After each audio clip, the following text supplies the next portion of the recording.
Amin. Berkemuliaan buat Tuhan. Yes. Sebelum duduk, prosper people, I grow, I go, I glorify. Personality people, I go, I glorify. Apa kabar Bapak Ibu? Katakan sehat, kuat, makmur, panjang umur, awet muda, diberkati Tuhan. Katakan amin. BFA, my church, my home. BFA, your church, your home. Katakan amin. Silakan duduk.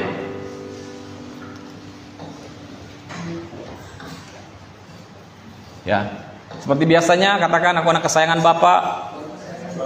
Yuk, katakan lagi aku anak kesayangan Bapak. Aku anak yang paling dikasihi Tuhan. Aku adalah kebenaran Bapa dalam Yesus. Dan aku adalah orang yang sudah dibenarkan karena imanku kepada Yesus. Amin. Baik, tema Natal kita adalah kasih karunia dan kebenaran datang oleh Yesus Kristus. Amin. Judul firman Tuhan yang saya mau bagikan hari ini adalah kasih karunia dan kebenaran adalah satu. Ya. Hari ini saya mau bagikan firman Tuhan. Saya percaya kita pasti akan dapatkan suatu pengertian, pemahaman terus menerus. Sekalipun saudara sudah mendengar firman Tuhan, pasti firman Tuhan tidak pernah basi. Firman Tuhan akan selalu baru setiap hari. Karena firman Tuhan mengatakan new every morning, ya, kasih setia Tuhan selalu baru setiap pagi.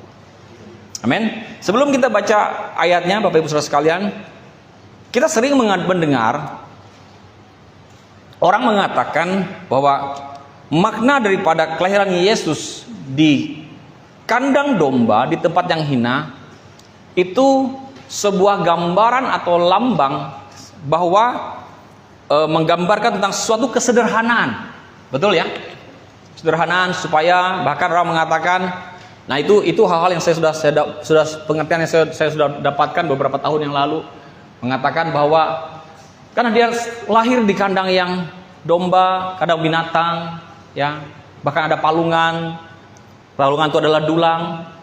Nah, sehingga Bapak Ibu Saudara sekalian, orang mengatakan bahwa karena Yesus lahir di kandang domba, di tempat yang hina, di tempat yang sederhana, berarti kita tidak perlu hal-hal yang mewah, ya. Tidak apa-apa kalau Natal itu tidak pakai baju baru, tidak apa-apa kalau tidak punya sesuatu, tidak punya uang untuk sesuatu hal yang membuatnya menjadi mewah, menjadi wah, begitu. Betul tidak? Ya, seperti itu. Nah, tapi hari ini saya mau menyampaikan pada saudara, apa sih sebetulnya makna daripada kelahiran Yesus di kandang domba? Apa makna daripada kelahiran Yesus lahir di kandang yang hina? Apa maksud dan tujuannya? Maksud dan tujuannya adalah supaya orang yang paling hina bisa datang kepada Dia. Jikalau Yesus lahir di sebuah kerajaan, maka orang-orang hina, para pengemis, orang-orang miskin, orang-orang kusta, orang-orang yang sakit tidak akan mungkin berani masuk ke dalam kerajaan. Saudara mengerti maksud saya?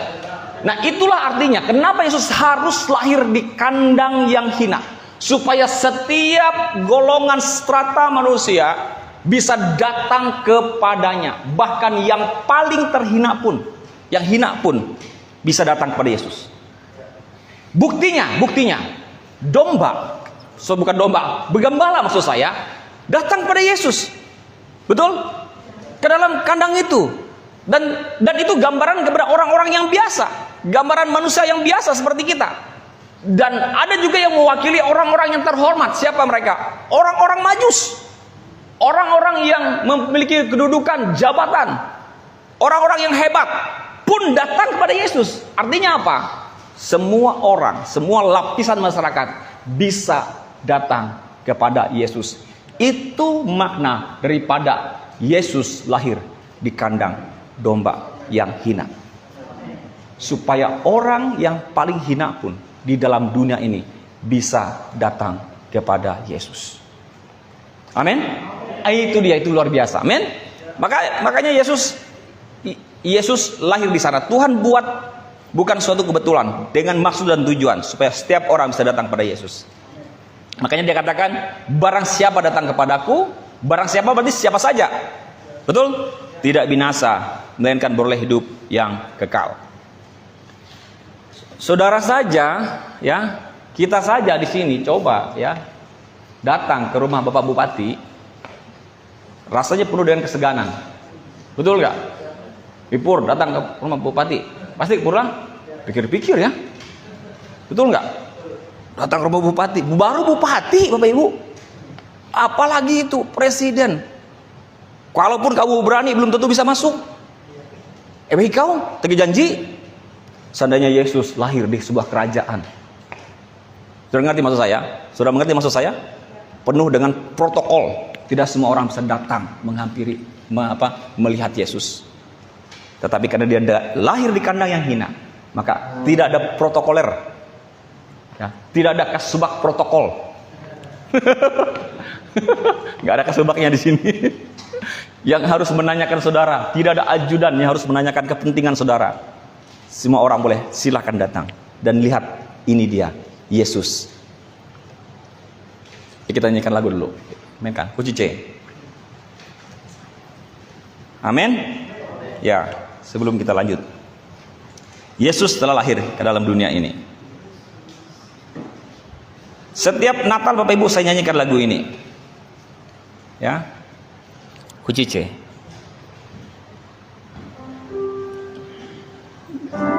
Yesus telah lahir ke dalam dunia ini, lambang pemerintahan berada di bahunya. Namanya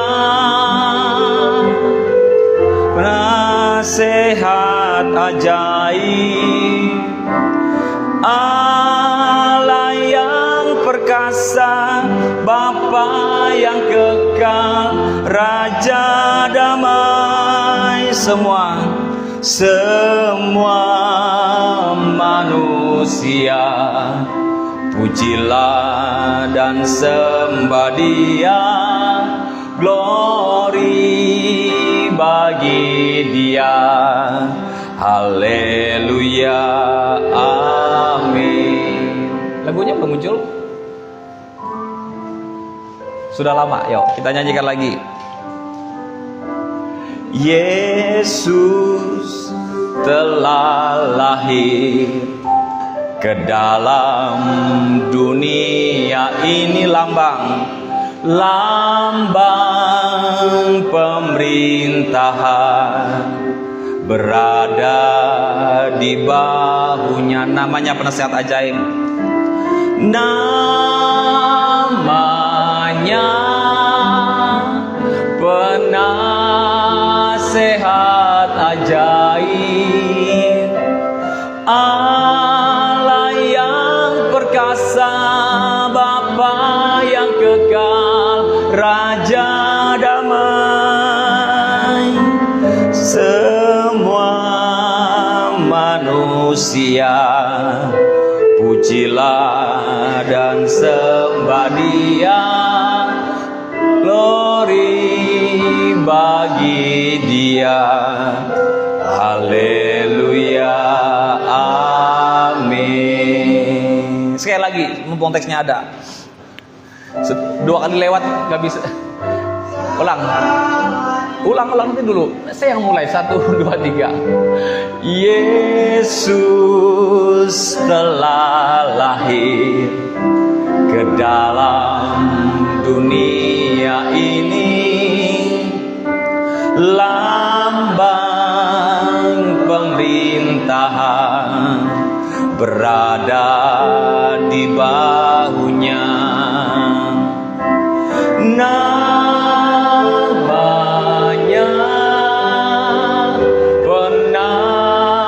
Penasehat ajaib, Allah yang perkasa, Bapa yang kekal, Raja damai. Namanya Penasehat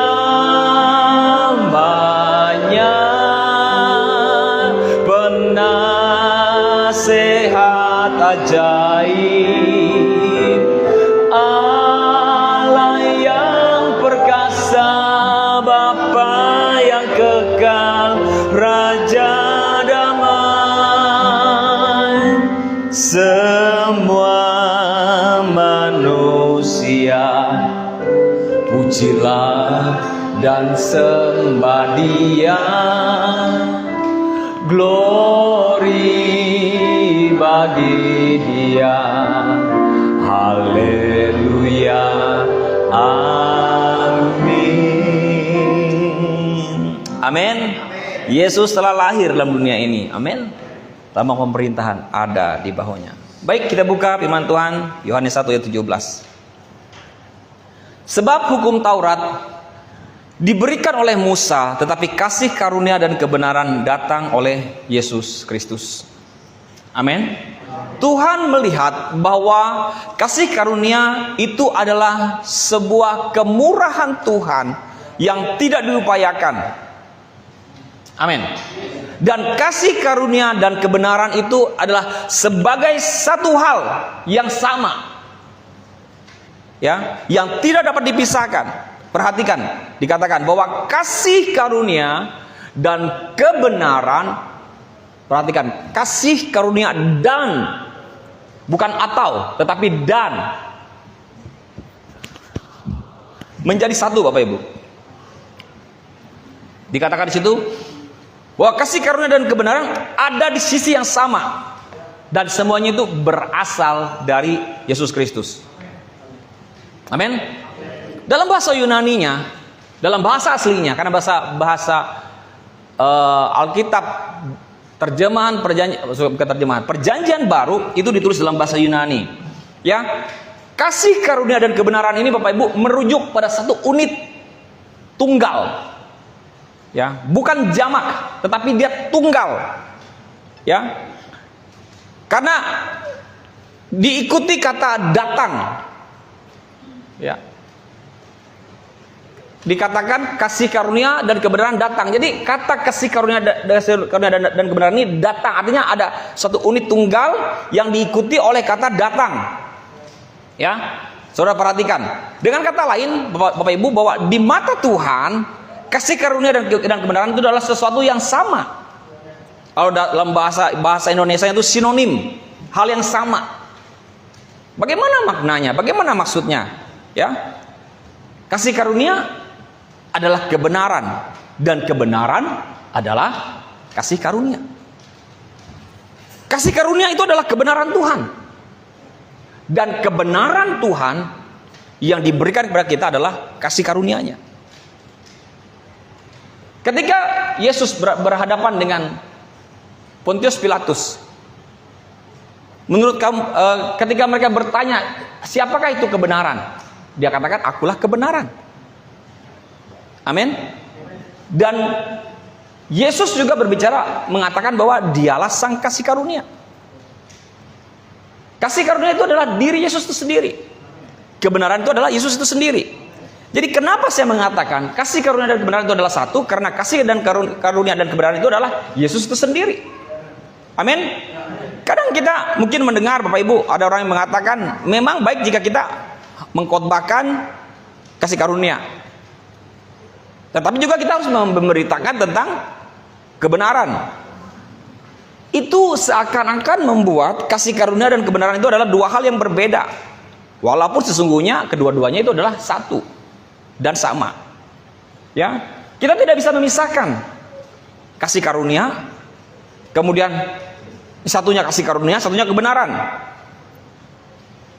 Gak bisa, karena kasih karunia dan kebenaran disatukan oleh pribadi Tuhan Yesus. Katakan amin. Kalau kita bicara tentang kebenaran firman Tuhan, maka juga di dalamnya ada kasih karunia Tuhan. Kalau kita bicara tentang kasih karunia Tuhan, maka kita juga berbicara tentang kebenaran. Nah, bahkan kalau kita melihat dalam Yohanes 1 ayat 14, ya. Yohanes pasal 1 ayat 14. Kitab Yohanes pasal 1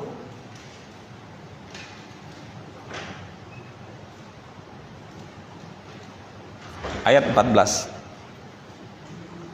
Dikatakan di situ, perhatikan, kita baca sama-sama. 1, 2, 3. Firman itu telah menjadi manusia dan diam di antara kita, dan kita telah melihat kemuliaannya, yaitu kemuliaan yang diberikan kepadanya sebagai anak tunggal Bapa, penuh kasih karunia dan kebenaran. Perhatikan, dalam ayat Yohanes 1 ayat 14 ini mengatakan, ayat ini merujuk pada pribadi Yesus yang mengatakan firman itu telah menjadi manusia dan diam di antara kita.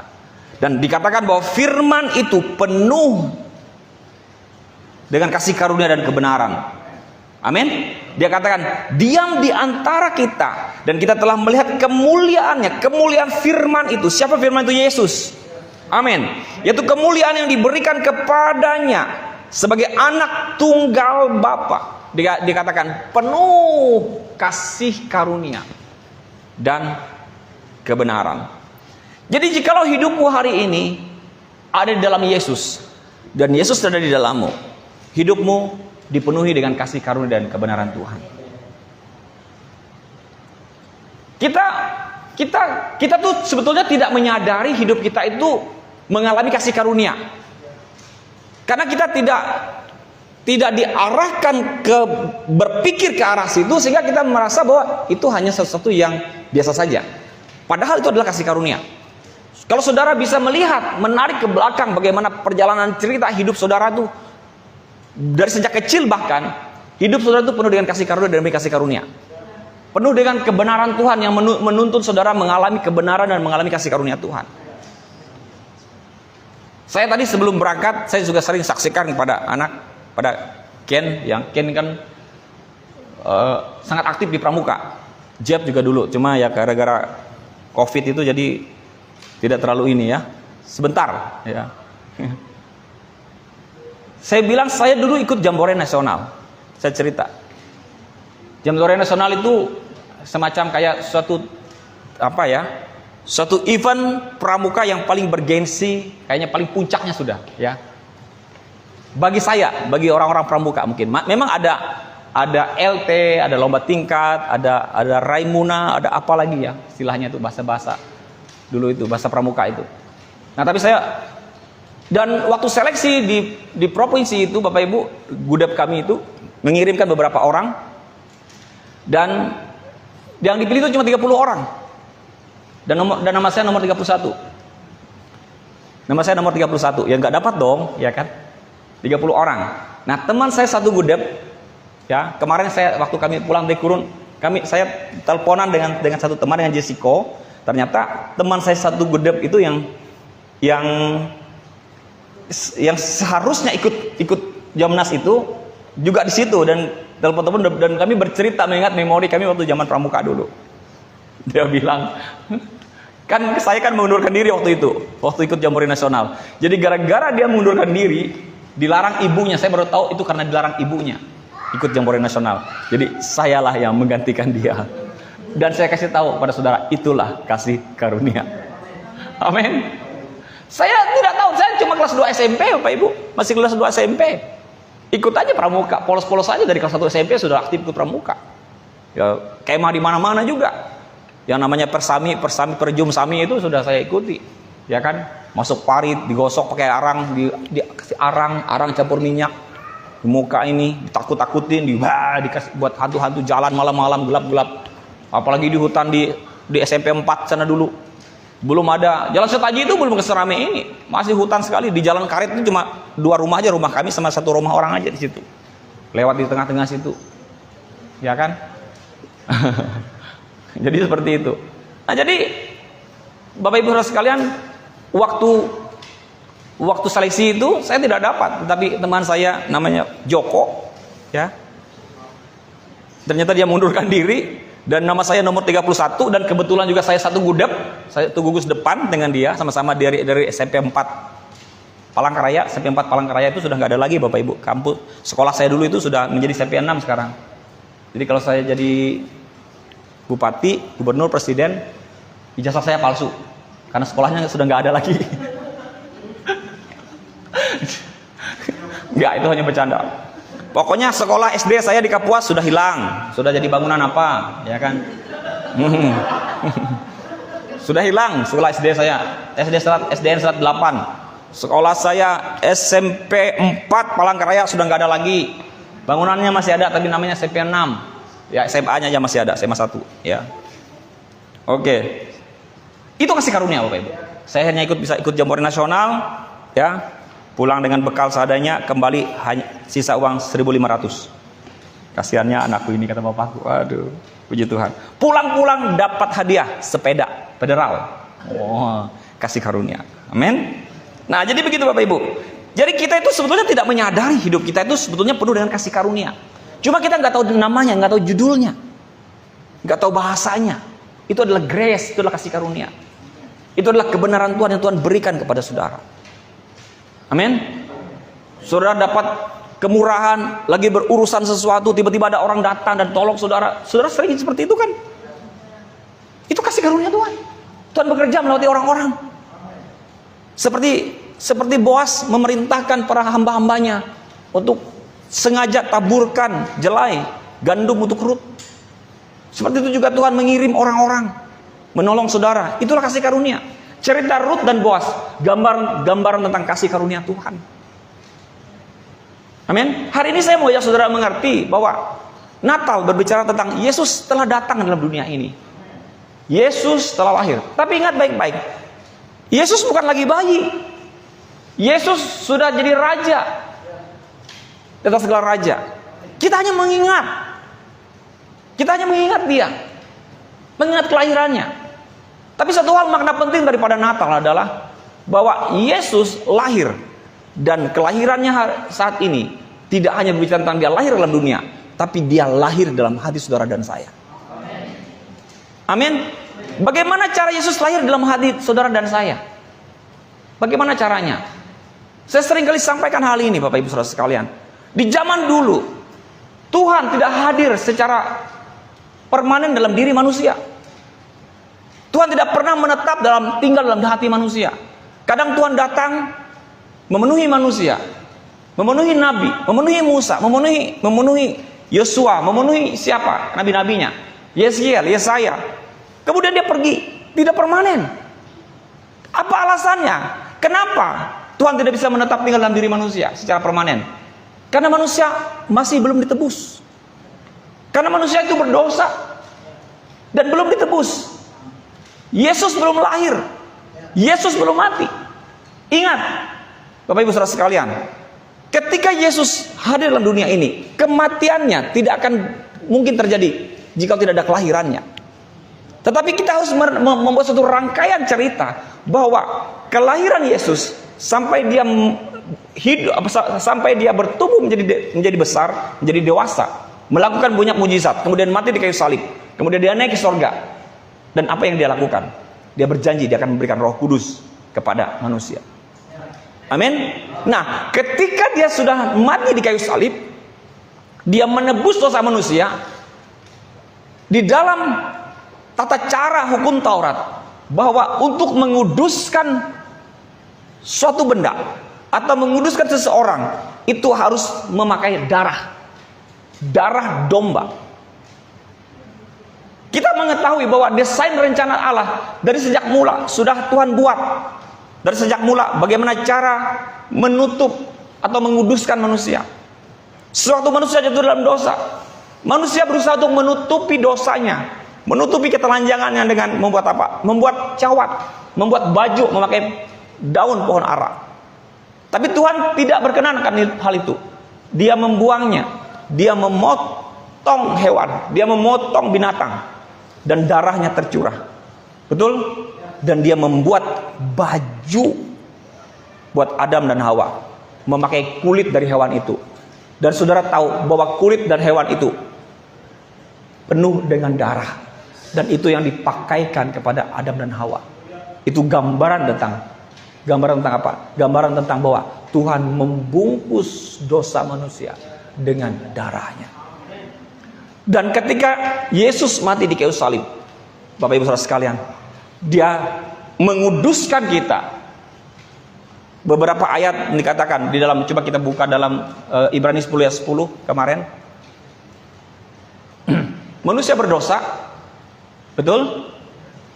Tuhan tidak bisa tinggal dalam diri manusia yang berdosa. Tapi jikalau manusia kudus, maka Tuhan bisa tinggal dalam diri manusia yang kudus. Oke? Dan karena kehendaknya inilah. Yuk kita baca sama-sama. Pelan-pelan 1, 2, 3. Dan karena kehendaknya inilah kita telah dikuduskan berapa kali? 1 kali untuk selama-lamanya oleh persembahan tubuh Yesus Kristus. Jadi saudara dan saya yang ada dalam Yesus Kristus hari ini, saudara harus menyadari, mengerti bahwa saudara dan saya itu adalah dikuduskan. Sudah dikuduskan. Firman Tuhan mengatakan 1 kali untuk selama-lamanya. Dan itulah alasannya, itulah dasarnya kenapa Tuhan bisa tinggal dalam diri manusia hari ini dalam bentuk pribadi Roh Kudus, karena saudara dan saya sudah dikuduskan. Allah yang kudus bisa tinggal dalam diri manusia yang juga hari ini adalah kudus. Susah saudara, kalau saudara terus punya cara pandang saudara ada manusia yang berdosa, saudara akan susah memahami ini. Tapi saya katakan dalam nama Yesus tidak susah, dapat pewahyuan. Amin. Yang melihat mendengar khotbah ini lewat secara siaran langsung atau YouTube nantinya, yang saudara Bapak Ibu saudara sekalian, amin. Saudara akan mendapat pewahyuan juga, mengerti bahwa firman Tuhan mengatakan, kita tidak bisa menyangkal ini. Firman Tuhan mengatakan bahwa kita ini sudah dikuduskan 1 kali untuk selama-lamanya. Jadi sadari dirimu sebagai orang yang sudah dikuduskan Tuhan. Kalau saudara tidak dikuduskan, maka Tuhan tidak mungkin bisa tinggal dalam diri saudara. Maka Roh Kudus tidak akan mungkin bisa tinggal diam di dalam hidupmu. Maka dia tidak akan mungkin datang dalam dunia ini untuk tinggal dalam diri manusia kalau manusia belum kudus. Dan kabar baiknya, engkau dan saya hari ini sudah dikuduskan. Oleh karena siapa? Oleh karena apa? Oleh karena darah Yesus, oleh karena persembahan tubuh Yesus Kristus. Coba kita buka apa yang dikatakan dalam terjemahan EPYH-nya. Ibrani 10 ayat yang 10.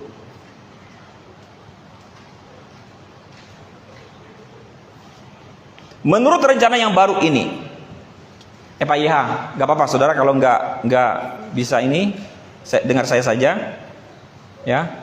Menurut rencana yang baru ini, kita telah diampuni dan disucikan oleh kematian Kristus 1 kali untuk selama-lamanya. Dalam terjemahan BIMK-nya, Yesus Kristus sudah melakukan apa yang dikehendaki Allah dan mempersembahkan dirinya sebagai korban, dikatakan. Dengan persembahan itu yang dilakukannya hanya sekali saja untuk selama-lamanya, kita semua dibersihkan dari dosa. Jadi jikalau saudara sekarang berupaya untuk menguduskan diri saudara dengan berusaha melakukan upaya apapun, saya mau kasih tahu, tidak ada gunanya. Dan malah saya katakan percuma saja. Bahkan saya akan katakan bahwa berarti saudara menganggap tidak ada artinya pengorbanan Yesus bagi saudara, jikalau saudara masih berusaha untuk berpikir atau mengupayakan menjadi kudus karena perbuatanmu sendiri. Halo Bapak Ibu, saudara mengerti maksud saya? Amin. Nah, jadi kita harus memahami bahwa hidup kita ini sudah dikuduskan oleh Tuhan. Saya selalu mengatakan status dikuduskan itu bicara tentang status saudara. Jadi perbuatan dosamu dengan statusmu sebagai orang yang sudah dikuduskan adalah 2 hal yang berbeda. Betul? Anak saya Ken sebagai anak Irwanto tidak akan mengubah statusnya sebagai anak Irwanto sekalipun kelakuannya buruk di luar sana. Betul? Betul? Sekalipun kelakuannya buruk di luar sana, tidak akan mengubah statusnya sebagai anak saya. Dia tetap anak saya. Dan saya tidak akan bisa menyangkalnya. Dunia ini tidak akan bisa menyangkalnya. Sekalipun saya akan berusaha menyangkalnya, tetapi alam semesta ini akan tetap berkata, dia adalah anakmu, darah dagingmu. Dan kelakuannya tidak akan bisa menggagalkan statusnya sebagai anak Irwanto.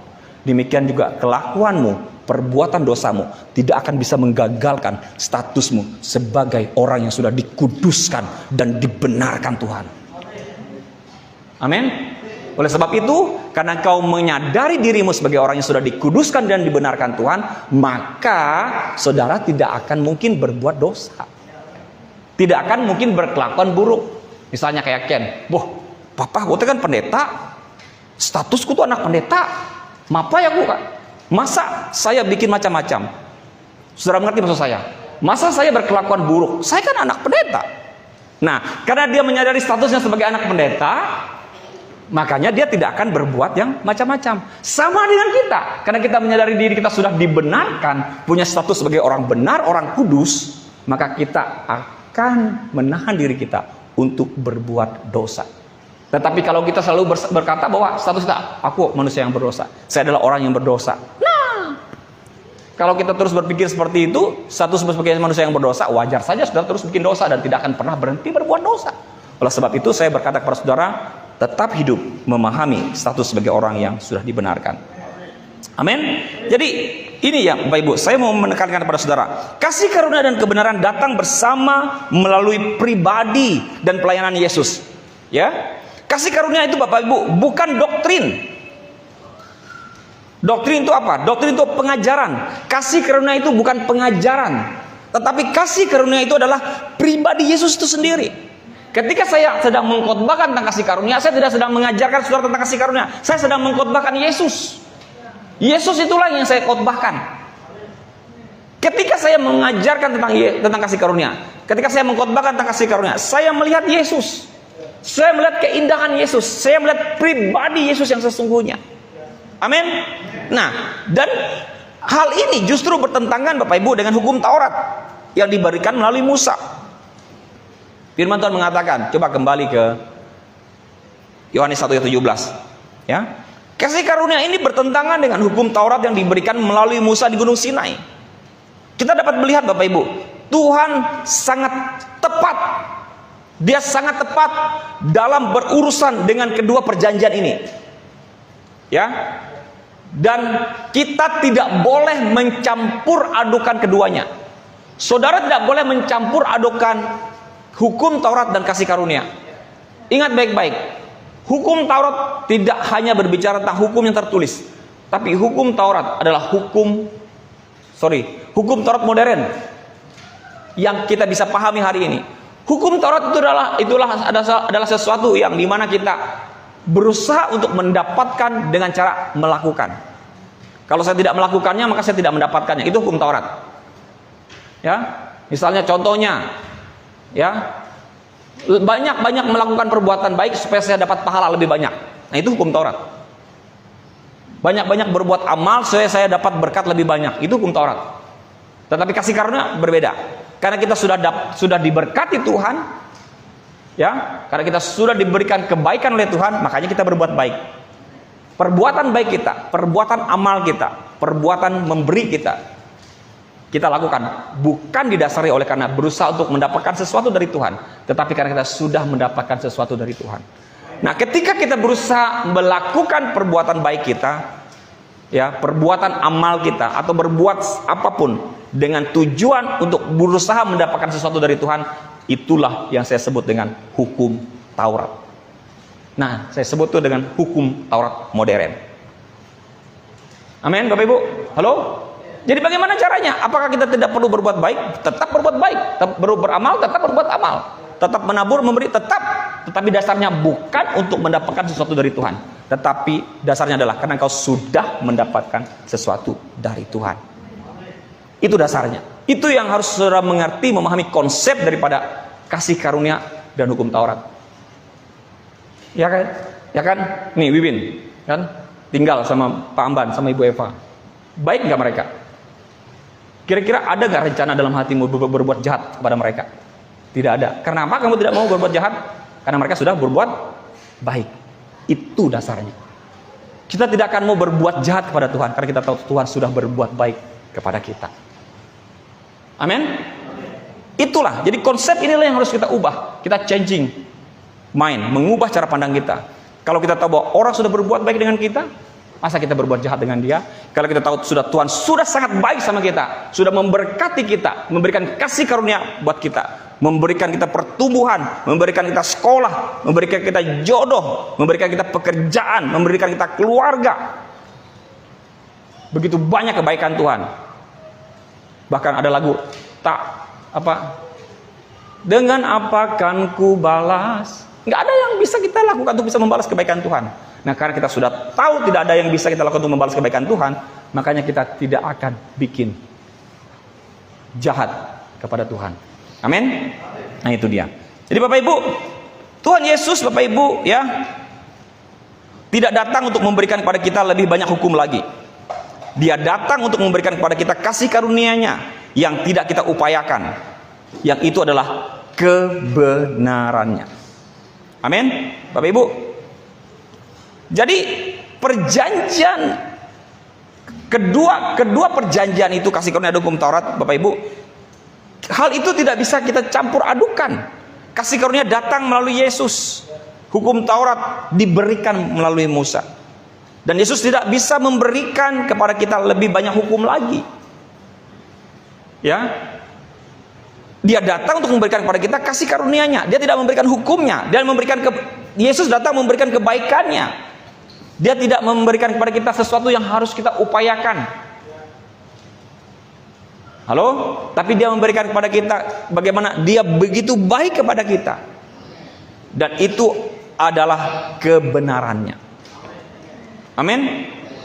Jadi ingat Bapak Ibu, setiap kali kita membaca kata kasih karunia dalam Alkitab, kita harus melihat itu Yesus. Setiap kali kita membaca kebenaran, kita harus melihat itu Yesus. Kita langsung harus menerjemahkannya. Kasih karunia sebagai kemurahan Tuhan yang tidak kita upayakan. Amin. Jadi kasih karunia datang Bapak Ibu. Bagaimana caranya? Kasih karunia datang dengan cara apa? Melalui Yesus. Datang, coba kita buka ayatnya. Kita perhatikan.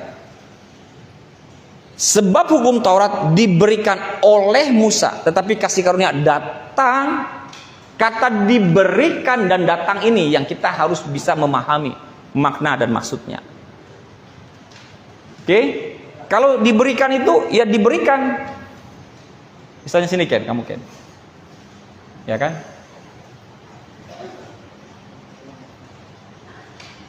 Kamu duduk sini Pur.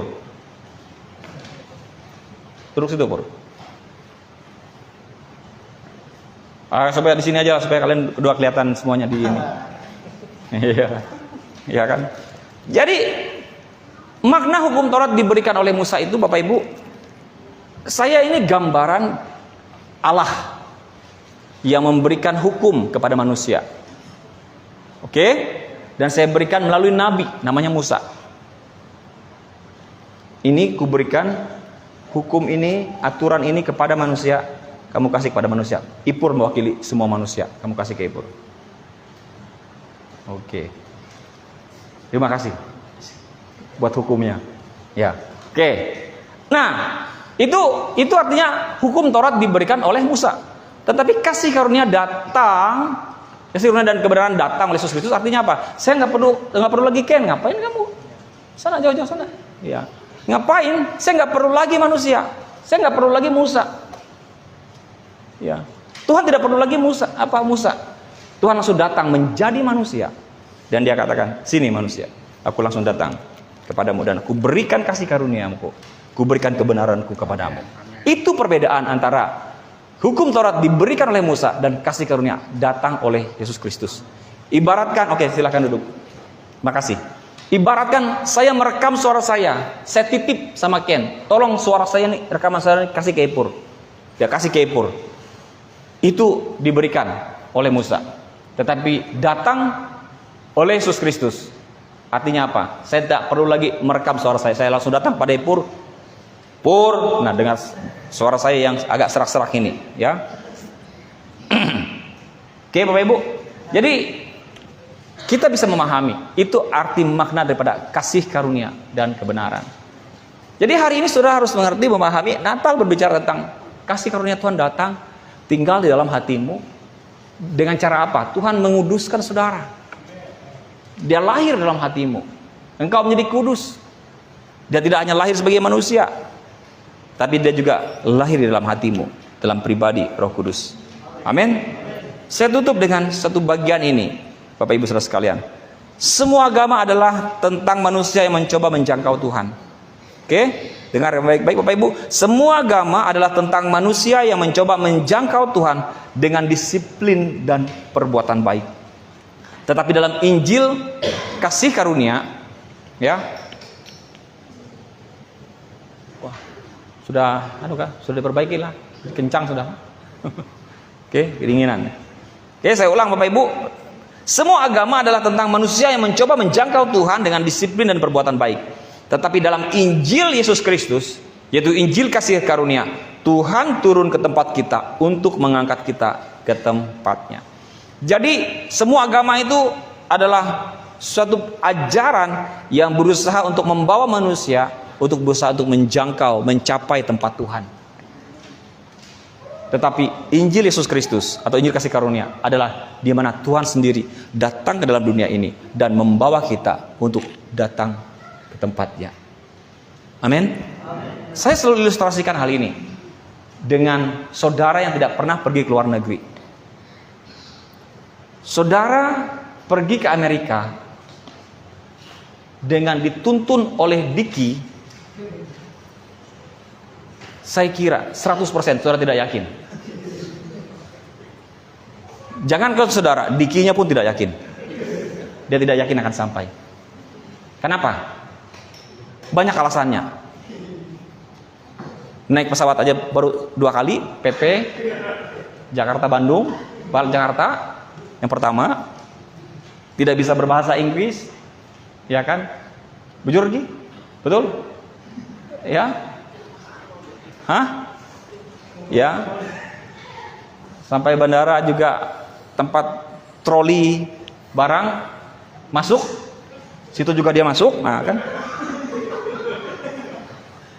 Seharusnya ada X-ray khusus untuk yang kita lewat yang berdiri jalan itu troli kan agak rendah kan? Dia juga masuk di situ. Nah. Ya kan? Ya kan? Nggak apa-apa Ki, itu pengalaman.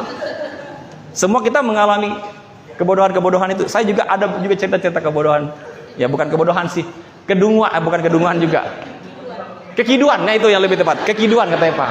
Ya, bukan kebodohan, bukan kedunguan, kekiduan. Saya juga ada cerita-cerita kekiduan saya. Ya banyak.